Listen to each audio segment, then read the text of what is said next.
Hello class. आज का अपना टॉपिक स्टार्ट करते हैं अपन। ठीक है, इसके पहले वाली क्लास के अंदर अपन ने शुद्ध प्रतिरोधी परिपथ है और लैगिंग और लीगिंग क्वांटिटीज़ जो है उनके बारे में पढ़ा था। ठीक है, तो आज का जो अपना टॉपिक है वो है शुद्ध प्रेरकीय परिपथ। ठीक है, प्योर इंडक्टिव सर्किट। इसके जो पहले अपन ने सर्किट पढ़ा था वो क्या था, प्योर रेजिस्टिव सर्किट था।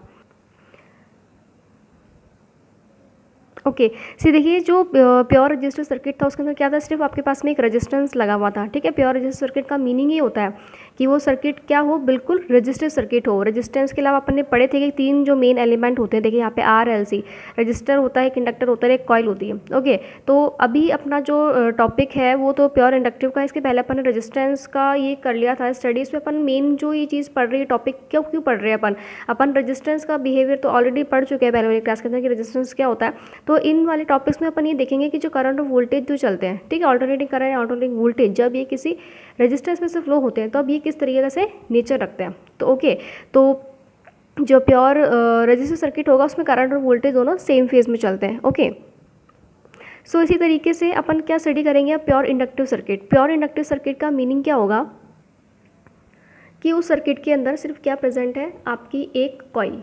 ठीक है, एक कॉइल आप पहले भी पढ़ चुके हैं कि कॉइल जो क्या होती है, मैग्नेट वाले चैप्टर में मैंने पढ़ा था कि कॉइल को किस तरीके से बनाया जाता है कि एक चालक तार को एक कुंडली के रूप में लपेट कर तैयार की गई जो डिवाइस है वो क्या कहलाती है, चौक कहलाती है। ओके, तो इसको अपन क्या बोलते हैं, देखो, शुद्ध प्रेरकीय परिपथ, मतलब जो एक लैंग्वेज है जिसको निम्न लैंग्वेज बोलते हैं, उसमें इसको अपन क्या बोलेंगे, प्रेरकीय परिपथ। ओके, इसको अपन चौक भी बोल सकते हैं या फिर इसको अपन क्या बोल सकते हैं, प्रेरक या फिर इंडक्टर भी बोल सकते हैं। ये जो डिवाइस जो बनी है, जैसे एक रजिस्टेंस नहीं बोल करके एक जो डिवाइस जो होता है वो क्या कहलाता है, रजिस्टर कहलाता है। ठीक है, इस तरीके से जो बनता है उसको अपन क्या बोलते हैं, रजिस्टर होता है वो, और जो रेजिस्टेंस होता है वो उसका क्या होता है, गुण होता है।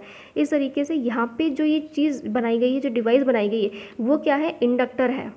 ठीक है, क्या है, इंडक्टर। इसको अपन क्या बोलते हैं, चोक भी बोलते हैं। तो ये जो गुण रखती है उसको इंडक्टेंस बोलते हैं। ठीक है, या फिर प्रेरण बोलते हैं। तो इस प्रकार से जो यहाँ पे जो सर्किट है वो सर्किट का नाम क्या कहलाएगा, शुद्ध प्रेरकीय परिपथ। ठीक है, शुद्ध तो इसलिए बोला क्योंकि सिर्फ रेजिस्टेंस काउंट नहीं किया यहाँ पे अपन ने, सिर्फ जो इंडक्टेंस है वो कॉइल काउंट किया है, तो इसलिए नाम क्या दिया है इसको, प्योर इंडक्टिव सर्किट या शुद्ध प्रेरकीय परिपथ। ओके, तो अपन इसके अंदर ये सीख लिया अभी, चौक जो है ये कैसे बनती है, कॉइल के रूप, कॉइल को जो तैयार किया जाता है उसको अपन क्या बोलते हैं, चौक बोलते हैं। अब चलो फर्स्ट ऑफ ऑल अपन इसमें ये देखेंगे कि ये बनाई क्यों जाती है। जैसे रेजिस्टेंस है, ठीक है, रेजिस्टेंस का जो काम होता है, अपन क्यों करंट को विरोध करना है, कहीं पे करंट को रोकना है तो वहाँ अपन क्या ऐड कर देते हैं, सर्किट के अंदर रेजिस्टेंस ऐड कर देते हैं। तो ये कॉइल है, ये क्या काम आती है, तो देखो कहीं पर भी जब वोल्टेज इंड्यूस कराना होता है, ठीक है, या फिर सर्किट के अंदर क्या होता है, देखो, एक तो वोल्टेज इंड्यूस कराना हो या फिर सर्किट के अंदर क्या हो, आपको क्या चाहिए, चुंबकत्व चाहिए। सर्किट में क्या चाहिए, चुंबकत्व चाहिए। तो वहाँ पे फिर आपको किसकी ज़रूरत पड़ेगी, इस कॉइल की ज़रूरत पड़ेगी। ठीक है, तो यहाँ पे देखो हमें मेंशन किया हुआ है नोट करके कि किसी कुंडली इंडक्टर में धारा एसी देने पर, अब ध्यान रखना यहाँ पे बिल्कुल जो बात की जा रही है वो आगे कंटिन्यू एसी के बारे में चलेगा, ऑल्टरनेटिव करंट के बारे में चलेगा। एसी देने पर उसमें ईएमएफ उत्पन्न होता है, ठीक है, और चुंबकीय क्षेत्र भी उत्पन्न करेगा। ओके, ये इसके बारे में क्या हो गई, कुछ एक इंपॉर्टेंट चीज़ हो गई।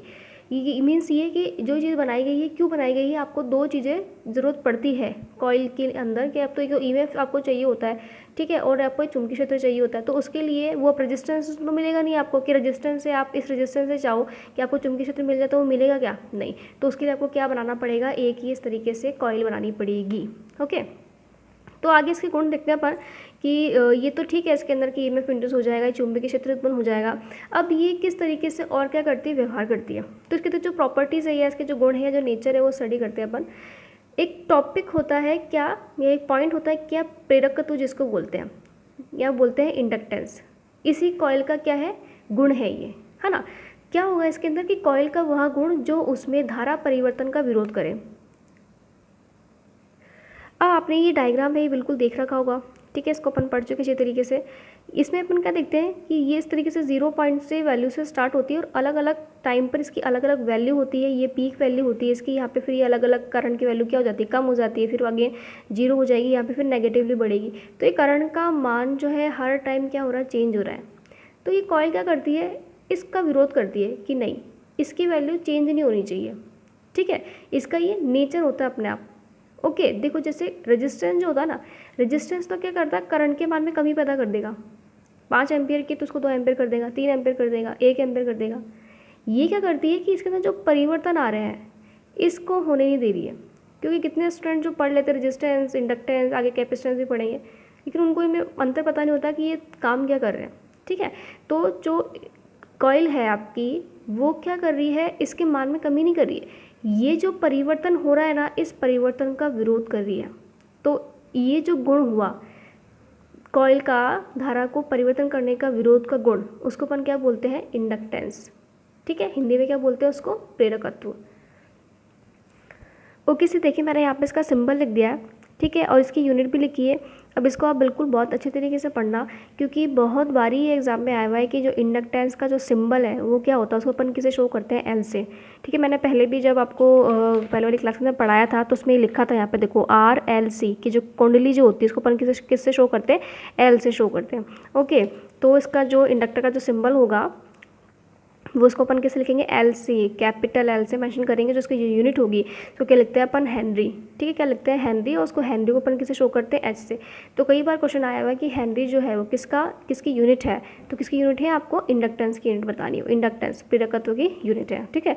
अच्छा, इसकी डेफिनेशन भी देख लेते हैं एक बार कि किस तरीके से ये हेनरी इसको बोला गया है। तो देखो कॉइल के अंदर, ठीक है, जैसे यही कॉइल अपन ले लेते हैं, इस कॉइल के अंदर आपको क्या करानी है, करंट फ्लो करवानी है, कितनी करवानी है, सिर्फ 1 एम्पियर, ठीक है। अच्छा, कितने टाइम के लिए फ्लो करवानी है, सिर्फ 1 सेकेंड। तो इससे इसके अंदर अभी अपन क्या देखा, क्या लिखा हुआ है यहाँ पे कि ईएमएफ उत्पन्न हो जाएगा या वोल्टेज उत्पन्न हो जाएगा।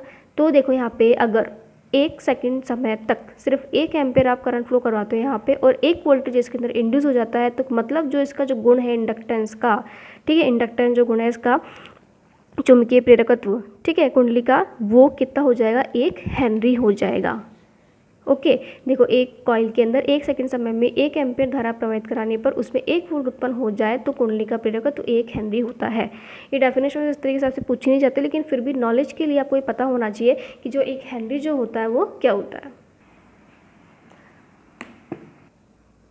ओके से देखिए, जो अब अपना इसके अंदर एक सब टॉपिक जो आता है नया, वो क्या है, प्रेरणिक प्रतिघात के बारे में, ठीक है। अब इसको बिल्कुल आप ध्यान से पढ़िएगा, ये तो पूरा चैप्टर ही बहुत ज़्यादा इंपॉर्टेंट है, ठीक है। क्यों, क्योंकि इसका जितने मोटर्स है, जनरेटर्स आप जो पढ़ोगे, ऑल्टरनेटर पढ़ोगे, और सब में चीज़ें आएंगी, तो ये बिल्कुल बेस है, ये आपकी नींव चल रही है अभी, ठीक है। तो इसको आप बिल्कुल अच्छे से पढ़ लोगे ना, तो आपको हर एक चीज़ का आगे कॉन्सेप्ट बिल्कुल समझ में आ जाएगा। और ये बात बिल्कुल ध्यान रखना कि अगर ये चीज़ आपको समझ में नहीं आई तो आपको कोई सा भी चीज़ का, मोटर जनरेटर का जो प्रिंसिपल है आधार की, किस तरीके से वो काम करता है, वो आपको बिल्कुल भी समझ में नहीं आएगा।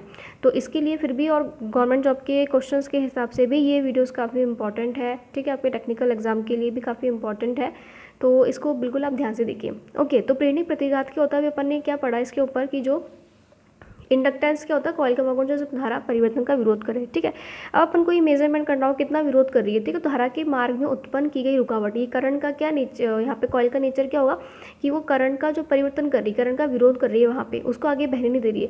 तो जो कि उत्पन्न रुकावट जो होती है, ठीक है, उसको अपन मतलब रुकावट कम है कि रुकावट ज़्यादा है, ठीक है। तो इस चीज़ को अपन क्या बोलते हैं यहाँ पे, प्रेरणिक प्रतिघात, क्या बोलते हैं, प्रेरणिक प्रतिघात। देखिए मैंने इसको यहाँ पे मेंशन भी किया है, इंग्लिश के अंदर क्या बोलते हैं इसको, इंग्लिश के अंदर इंडक्टिव रिएक्टेंस।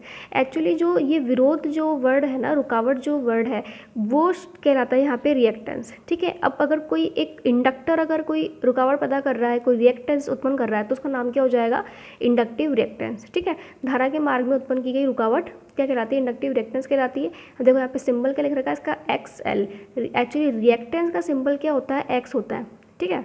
रिएक्टेंस का सिंबल क्या होता है, एक्स होता है यहाँ पे। अब अपन रिएक्टेंस, क्योंकि आगे जो अपने पास में एक टॉपिक आएगा कैपेसिटर का, वहाँ पे भी कैपेसिटिव रिएक्टेंस आएगा। तो देखो रिएक्टेंस को अपन एक्स से लिखते हैं। अब क्योंकि अपन एक कॉइल के बारे में पढ़ रहे हैं ना, कि कॉइल एक रिएक्टेंस प्रोवाइड करा रही है अपन को, वो प्रेजेंट करा रही है वहाँ पे, तो कॉइल का सिंबल क्योंकि एल होता है, इसलिए यहाँ पे क्या आ जाएगा आपके पास में, एल आ जाएगा, ठीक है। अब हमेशा देखिए कि रुकावट की जो इकाई है, जैसे प्रतिरोध होता है, धारा के मार्ग में रुकावट पता करता है, तो वहाँ पे इकाई ओम होती है, तो इसलिए यहाँ पे भी इकाई जो क्या रहेगी, ओम रहेगी यहाँ पे, ठीक है। अब इसका एक्सेल का फॉर्मूला भी होता है 2πfl। अब 2 और पाई तो आप जानते हो, एफ वेव जानते हो, फ्रिक्वेंसी होती है हर्ट्ज के अंदर। एल यहाँ पे क्या है, एल अपन पहले पढ़ चुके हैं कि एल यहाँ पे क्या है, कॉइल का इंडक्टेंस है, ठीक है, कॉइल का क्या है, इंडक्टेंस है। ओके, इसमें ना एक चीज़ आपको और ध्यान देने वाली बात है, क्योंकि अपन इसके आगे जो अपना आज का जो टॉपिक था वो तो प्योर इंडक्टिव सर्किट का था, ठीक है, शुद्ध जो प्रेरणीय प्रेरकीय परिपथ था वो टॉपिक था। अब लेकिन आपको क्योंकि इसके अंदर आपका जब कॉइल यहाँ पे प्रेजेंट होती है और करंट और वोल्टेज के बीच में किस तरीके से व्यवहार होता है, किस तरीके से नेचर होता है, तो इसके लिए आपको ये कॉइल के बारे में समझना अच्छे तरीके से ज़रूरी था, इसलिए वो टॉपिक है। तो ये जो टॉपिक है अपन ये कल वाली क्लास के अंदर पढ़ेंगे, ठीक है, किस तरीके से करंट वोल्टेज का नेचर होता है। तो इसमें एक चीज़ और कि अपन ने यहाँ पे एक चीज़ आपको बिल्कुल ध्यान देनी है कि कॉइल जो विरोध कर रही है ना, ये जो डायग्राम बनाया मैंने अल्टरनेटिंग करंट का बनाया है, ठीक है, सिर्फ ये धारा का विरोध कर रही है कॉइल, वोल्टेज का विरोध नहीं कर रही है, ठीक है। तो अगर देखो धारा का विरोध कर रही है तो वो वहीं पे ब्लॉक हो जाएगी करंट। अब वोल्टेज का विरोध नहीं कर रही है इसलिए वोल्टेज वो आगे फ्लो होता रहेगा। ओके, तो इस तरीके से इसका नेचर होता है। आगे अपन जो प्योर इंडक्टिव सर्किट है उसको अपन कल की क्लास के अंदर स्टडी करेंगे।